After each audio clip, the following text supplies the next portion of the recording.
James was enjoying his life on the island of Sodor, but he still had a lot to learn. "You're a special mixed traffic engine," said the Fat Controller. "You can pull coaches or trucks quite easily, but you must learn by your mistakes." James knew what the Fat Controller meant. He could well remember that dreadful accident on his first day. "Be careful with the coaches, James," said Edward. "They don't like being bumped." Everyone came to admire James. "I'm a really splendid engine," he thought, and suddenly let off steam. A shower of water fell on the Fat Controller's nice new top hat. Just then the guard blew his whistle, and James thought they had better go. Go on," he puffed to Edward. Don't push," replied Edward. The coaches were grumbling too. Don't go so fast! But James didn't listen.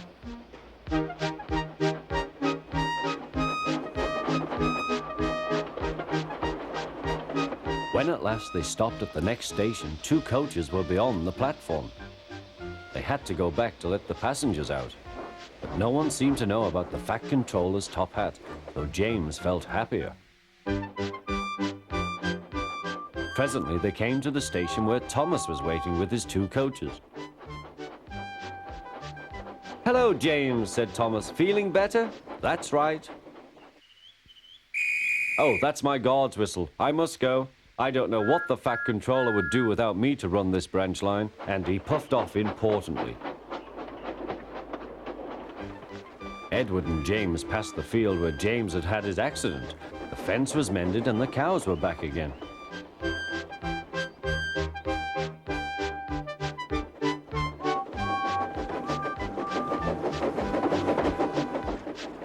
They ended their journey and rested before setting off for home. James was still wondering what the Fat Controller would have to say about his top hat.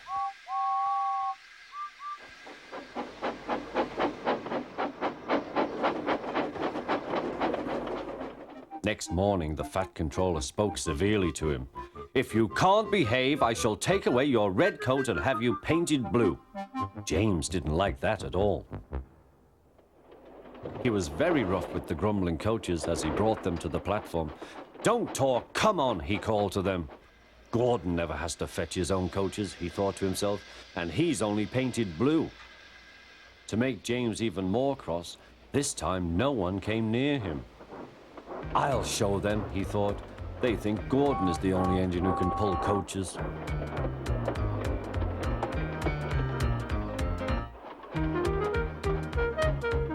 Hurry, puffed James. You're going too fast, replied the coaches. James laughed and tried to go faster, but the coaches wouldn't let him. "We're going to stop," they said. "We're going to stop."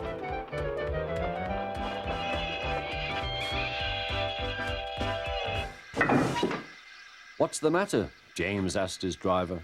"The brakes are hard on. Leak in the pipe, most likely. You've banged the coaches enough to make a leak in anything." "How shall we mend it?" said the guard. "We'll do it with newspaper and a leather bootlace," replied the driver. "Well, where is the bootlace coming from?" asked the guard. "Ask the passengers," said the driver. "You have a leather bootlace there, I see, sir," said the guard to a smartly dressed man. "Please give it to me." "I won't," said the man. "Then," said the guard, "I'm afraid the train will just stop where it is." The passengers all said what a bad railway it was. Then they told the man how bad he was instead. Everyone was very cross. At last he handed his laces over.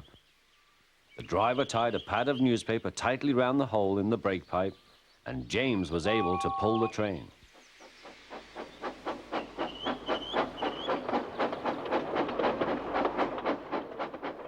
But he was a sadder and wiser James, and took care never to bump coaches again.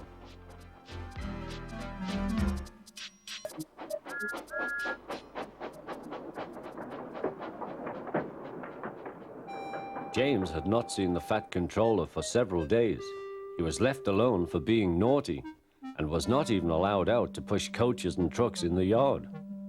"Oh dear," he thought, "I shall have to stay in the shed for always, and no one will see my red coat again. All because I went so fast I made a hole in one of my coaches that had to be mended with, of all things, A passenger's bootlace. At last, the fat controller arrived. "I see you are sorry, James," he said. "I hope now that you will be a better engine. You have given me a lot of trouble. People are laughing at my railway, and I don't like that at all." "I'm very sorry, sir," said James. "I will try hard to behave." "That's a good engine," said the fat controller. "I want you to pull some trucks for me." James was delighted and puffed away.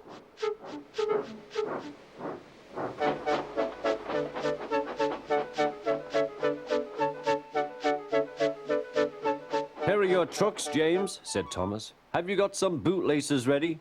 And he ran off, laughing. Oh, said the trucks. "We want a proper engine, not a red monster." James took no notice and started as soon as the guard was ready. Come along, he puffed. We won't, screamed the trucks. But James didn't care, and he pulled the screeching trucks sternly out of the station.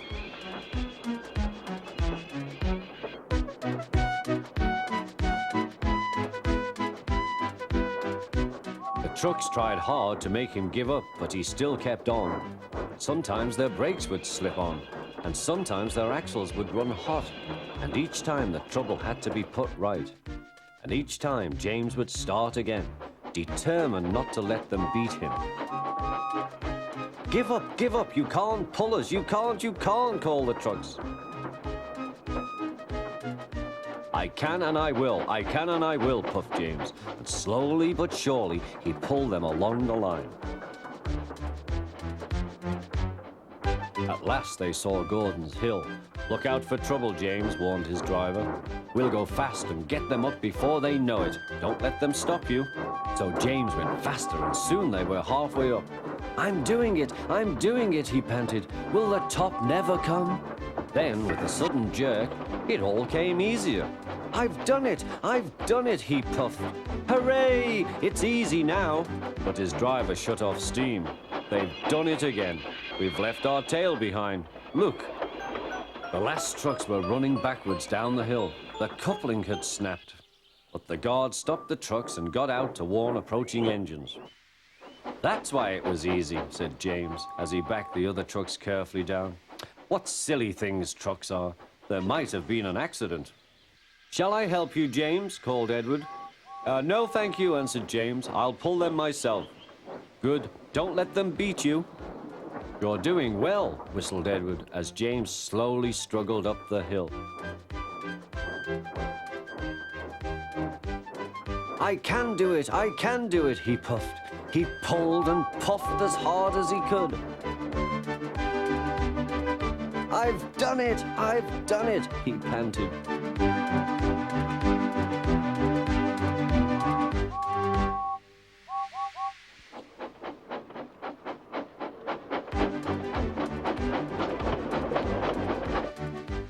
They reached their station safely, and James was resting in the yard when Edward pulled up. Peep, peep, he whistled. Then James saw the fat controller. Oh dear, what will he say, he asked himself. But the fat controller was smiling. I was in Edward's train and I saw everything, he said. You've made the most troublesome trucks on the line behave.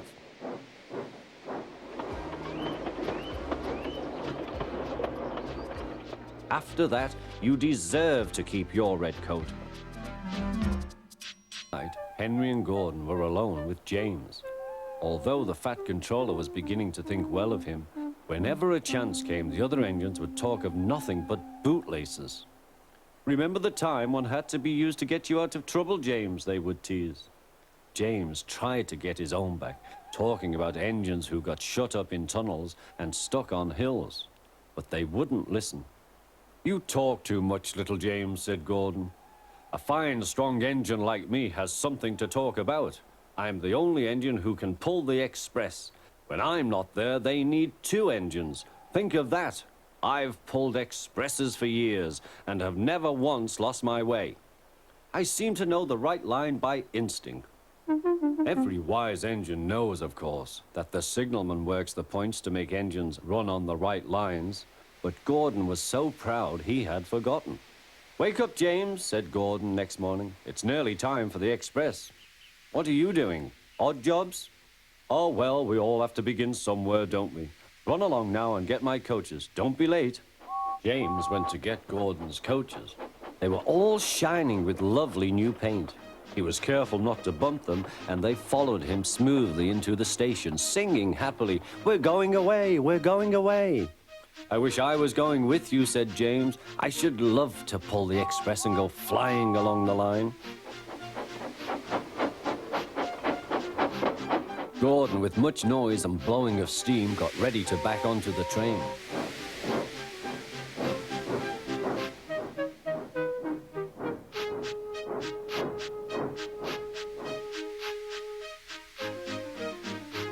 The Fat Controller was on the train with other important people, and as soon as they heard the guard's whistle, Gordon started. Look at me now," he puffed, and the coaches glided after him. "Poop, poop, poop, poop, poop. Goodbye, little James. See you tomorrow." James watched the train disappear and then went back to work. He pushed some trucks into their proper sidings and went to fetch the coaches for another train. James had just brought the coaches to the platform when he heard a mournful noise. There was Gordon trying to sidle into the station without being noticed. "Hello, Gordon. Is it tomorrow?" asked James. Gordon didn't answer. He just let off steam feebly. "Did you lose your way, Gordon?" said James. "No, it was lost for me. I was switched off the main line onto the loop. I had to go all round and back again." "Perhaps it was instinct," said James. Meanwhile, all the passengers hurried to the booking office. "We want our money back," they shouted.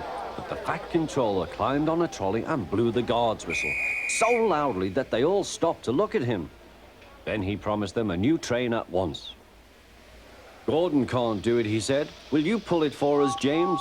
"Yes, sir, I'll try." So James was coupled on and everyone got in. "Do your best, James," said the Fat Controller. Come along, puffed James.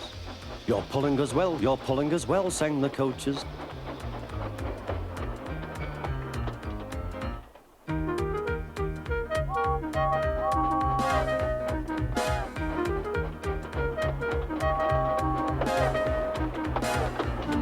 Bridges and stations flashed by, the passengers cheered, and they soon reached the station. Everyone said thank you to James, and the Fat Controller was very impressed. "Well done," he said. "Would you like to pull the express sometimes?" "Yes, please," answered James. Next day, when James came by, Gordon was pushing trucks. "I like some quiet work for a change," he said. "I'm teaching these trucks manners. You did well with those coaches, I hear." "Good, we'll show them." And he gave his trucks a bump. James and Gordon are now good friends. James sometimes takes the express to give Gordon a rest. Gordon never talks about bootlaces, and they are both quite agreed on the subject of trucks.